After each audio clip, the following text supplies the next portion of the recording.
నేను అంటా ఉన్నా ఈ ప్రభుత్వాన్ని, మీరు వెళ్తా ఉన్నారు సంతోషం, వెళ్ళండి.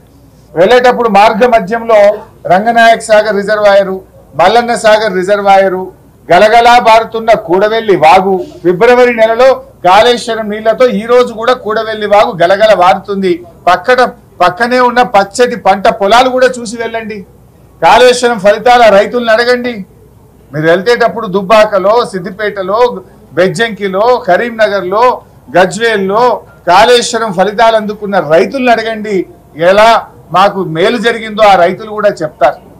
ఇలా మొత్తంగా ఇలా నిన్నగాక మొన్న కర్ణాటక నుంచి కాంగ్రెస్ పార్టీ ఎమ్మెల్యేలు వచ్చినారు మన రాష్ట్రానికి ఒక వారం కింద. కర్ణాటక నుంచి కాంగ్రెస్ ఎమ్మెల్యేలు వస్తే ఎక్కడికి పంపినారు? మల్లన్న సాగర్ ను, రంగనాయక సాగర్ ను చూపించారు. కాళేశ్వరంలో భాగమైనటువంటి రంగనాయక సాగర్ ను చూపిస్తే అది చూసి కర్ణాటక కాంగ్రెస్ ఎమ్మెల్యేలు ఇది మహా అద్భుతం అని చెప్పి మనల్ని మెచ్చుకొని పోయినారు. వీడియో ఫుటేజ్ ఉంది, పేపర్లలో కూడా వార్తలు వచ్చినాయి. మరి అవి కూడా చూపించాలి కదా. కేవలం ఒక మేడిగడ్డ దగ్గర జరిగిన దాన్ని పట్టుకొని మీరు కోడిగుడ్డు మీద ఈకలు బీకి రాజకీయంగా ఏదో 4 ఎంపీ సీట్లు రావాలనో, రాజకీయంగా లబ్ధి పొందాలనో, మా మీద బురద జల్లాలని చెప్పి ఒక ప్రయత్నం మీరు చేస్తా ఉన్నారు. అసలు మీ ప్రభుత్వం ఫెయిల్ చేసినారు.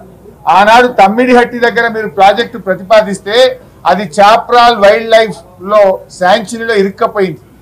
2007లో మీరు ఆనాడు ప్రాణహిత చెవెళ్లకు ఆలోచన చేసి జీవోలు ఇస్తే 2014 దాకా మీరు అధికారంలో ఉన్నారు. 7 ఏళ్లు మీరు అధికారంలో ఉండి ఎందుకు మీరు అనుమతులు తేలేదు? ఎందుకు మీరు తమ్మిడిహట్టి దగ్గర బ్యారేజ్ కట్టలేదు? మహారాష్ట్రలో కాంగ్రెస్ ప్రభుత్వం, ఆంధ్రప్రదేశ్ లో కాంగ్రెస్ ప్రభుత్వం, ఢిల్లీలో కాంగ్రెస్ ప్రభుత్వం, 3 చోట్ల కాంగ్రెస్ ప్రభుత్వం ఉన్న 7 ఏళ్లలో కనీసం ఆ ప్రాజెక్టుకు మీరు అనుమతులు కూడా ఎందుకు తేలేకపోయారో ఇవాళ ప్రజలకు సమాధానం చెప్పాలి. ఆనాడు అసలు నీళ్లు లేని చోట మీరు బ్యారేజీని ప్రతిపాదిస్తే దాన్ని రీఇంజనీరింగ్ చేసి సెంట్రల్ వాటర్ కమిషన్ సూచనల మేరకు నీళ్లున్న చోటికి దాన్ని మార్చి ఇవాళ 3 ఏళ్లు నీళ్లు ఇచ్చి చూపించాం. మేము 3 సంవత్సరాలు పంటలు బండినాయి. ఇవాళ ఎస్ఆర్ఎస్పి స్టేజ్ 2లో బారినాయి కాళేశ్వరం నీళ్లు, ఎస్ఆర్ఎస్పిలో బారినాయి కాళేశ్వరం నీళ్లు, ఉమ్మడి మెదక్ జిల్లాలో బారినాయి కాళేశ్వరం నీళ్లు, కరీంనగర్ జిల్లాలో బారినాయి కాళేశ్వరం నీళ్లు, ఎస్ఆర్ఎస్పి రివర్స్ పంపింగ్ చేసి శ్రీరామ్ సాగర్ ప్రాజెక్టుకు చేరినాయి కాళేశ్వరం నీళ్లు. దాని ద్వారా కోట్లాది రూపాయల పంట పండింది, 3 కోట్ల మెట్రిక్ టన్నుల వడ్లు పండినాయి. నిజాలు చెప్పకుండా కేవలం ఒక సంఘటనను తీసుకొని మీరు బురద జల్లే ప్రయత్నం చేస్తున్నారు. మీరు ఇప్పటికే 5 మంత్రులు పోయినారు, విజిలెన్స్ టీం పోయింది.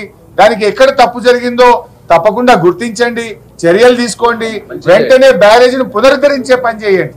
ఇవాళ కూడా నీళ్లు తీసుకోవడానికి అవకాశం ఉన్నా నీళ్లు తీసుకోకుండా, రైతులకు నీళ్లు ఇవ్వకుండా కేవలం గత ప్రభుత్వం మీద బురద జల్లాలనే ఒక దురుద్దేశంతో మీరు ఇలా ప్రాజెక్టును రెక్టిఫై చేయకుండా, రిస్టోర్ చేయకుండా కాలయాపన చేస్తా ఉన్నారు. మళ్ళా జూన్ జూలైలో వర్షాలు వస్తాయి. మీరు త్వరితగతిన నిర్ణయం తీసుకొని ఆ బ్యారేజ్ను రెక్టిఫై చేసే ప్రయత్నం చేయండి. ఇప్పుడు కాళేశ్వరం అంటే ఒక మేడిగడ్డ బ్యారేజీ కాదు కదా. కాళేశ్వరంలో అనేక రిజర్వాయర్లు ఉన్నాయి. కాళేశ్వరంలో భాగంగా మల్లన్న సాగర్, కొండపోచమ్మ సాగర్, రంగనాయక్ సాగర్, అన్నపూర్ణ రిజర్వాయర్, మిడ్మానే రిజర్వాయర్ ఇవన్నీ కూడా ఉన్నాయి కదా. అద్భుతంగా అవి నిర్మించి ఇలా రైతులకు నీళ్లు ఇస్తా ఉన్నాయి, ఫలితాలు అందిస్తా ఉన్నాయి. కానీ మీరు ఒకే ఒక మేడిగడ్డకు తీసుకువెళ్ళి ఒక చిన్న సంఘటనను భూతద్దంలో పెడుతున్నారు. ఎస్, దాని మీద ఎంక్వైరీ చేయండి, మేము వద్దంటలేం. దాని కఠినమైన చర్యలు తీసుకోండి, వద్దంటలేం. కానీ వెంటనే రెక్టిఫై చేయండి.